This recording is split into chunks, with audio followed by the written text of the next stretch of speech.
When it comes to confidence, as a group fitness instructor, being in front of people every day, I think people imagine that you've got all the confidence in the world, but that's never been the case for me. I've always struggled with self-doubt, limiting beliefs, and not feeling good enough. My chapter in Volume 1 was titled From Unworthy to Worthy, the Strength of Being Different. My teenage years were really, really difficult. Growing up in a small village in the north of England, I was good at sports, so outside of school I played football with the boys and they always treated me like one of them. But in school, I tried desperately to fit in with the cool girls, but never did. I didn't do my hair, I didn't do makeup, and I was always a tomboy. I think because of that reason, I didn't look like the other girls. It made me feel ugly and unlovable. Thank you. Thank you. As well as that, I was keeping a deep secret. So while the girls were talking about the latest boy crush, I secretly had a crush on the female maths teacher, which was ironic because I hated maths when I was at school. But I was really confused about my feelings. I didn't understand what was happening. Again, we're going back to the mid-late 80s. We've got no internet, we've got no social media. I live in a small village. I absolutely didn't know anybody that was gay. I'd heard the word, but if I heard the word, it was always about boys and they were shouting it at each other in the schoolyard, and it was definitely not a compliment. So that was something that really weighed heavy on my mind, and I couldn't really talk to anybody about it. Add in religion, where you hear it's a sin and you're going to go to hell. I felt very, very isolated and very alone.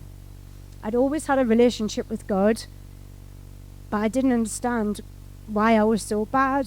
I felt like I was being punished, and I would often cry myself to sleep and pray that I would wake up and be normal, like all the other girls. But when I was 18, I joined a women's football team, and it was like a whole new world. Some of the girls were in relationships with each other, and it all seemed so accepted. I started going out to the gay bars and nightclubs, and I really felt part of a community. But my lack of confidence, which I've always struggled with, I would never ask another girl out because I was always scared of being rejected, so it always had to be the other way around.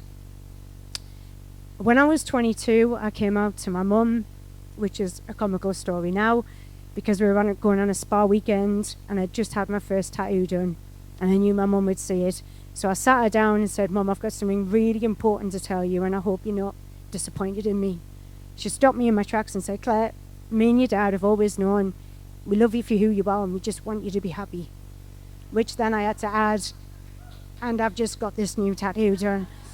But we hugged, we laughed, and I cried because it was such a relief. I was so scared that I could be rejected from the people that I've loved the most. And while my close family have always been really accepting, there was still always a sense, if it was come to family parties, I think my mum was worried that people would give me abuse or some kind of judgment. So when it came to parties, it was always, if older people, members of the family were there, it was always a sense of, just don't bring it up, don't mention it, it's a different generation, they won't understand. So I think that's something that I've always held on to. The real inner work started for me about 4 years ago at the end of a toxic relationship, which I'm not going into, but for me, I recognised that I did manifest that relationship by mirroring back all of the terrible ways that I used to treat myself. But now, I'm really grateful for that experience, because I think we've all had it in the last few years, but it gave me a personal growth, healing, and a spiritual awakening, I do believe now. Through different therapies and coaching, it took a lot of work, but I couldn't understand something that's held me back most of my life, and it's called internalised homophobia, where for me as a gay female, I would hide parts of myself for fear of judgment, rejection, all wrapped up in shame, and make myself really small as to not make other people feel uncomfortable. And it was around about that time that I discovered that all these synchronicities started to happen.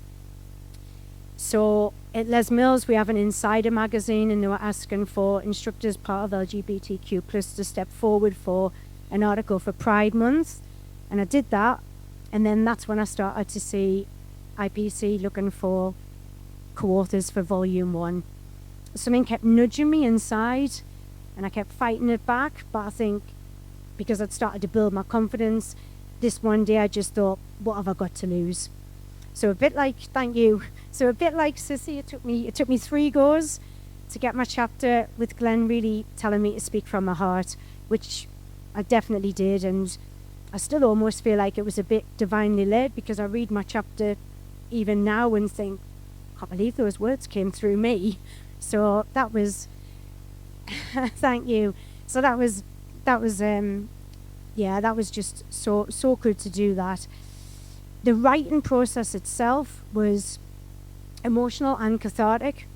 Emotional in the sense that I just felt so sorry for that 14-year-old me, but cathartic, again, because I could go back and I think she needed to hear that she was beautiful, she was lovable, and she has the biggest heart. Yeah, and it is still me, I do have a big heart. My aim in writing was really just to help one other person not feel the way that I did. Like, literally, that's all I wanted to do. But I went on to sell over 200 copies of the book, speaking to women's jail, a school, and at a book club. It's been amazing.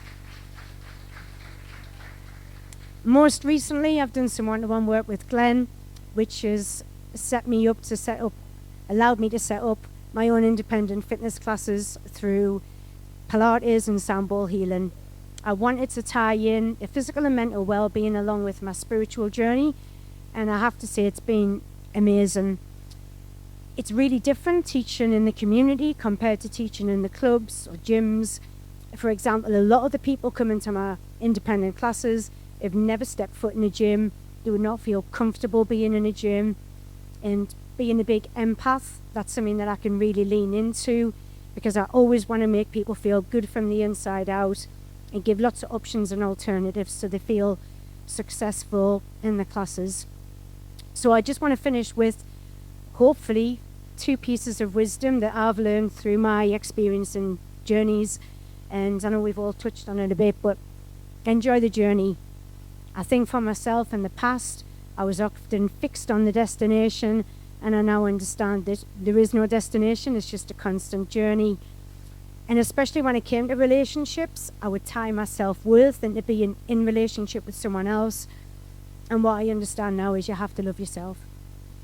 And finally, you will miss out on 100% of the opportunities that you do not take. So while it can be hard stepping outside of our comfort zone, that is how we learn and how we grow. So my advice is say yes and watch what happens. Want to learn more about our work? Visit our official website and discover how one man, Glenn Marsden, redefined imperfection and built a global movement.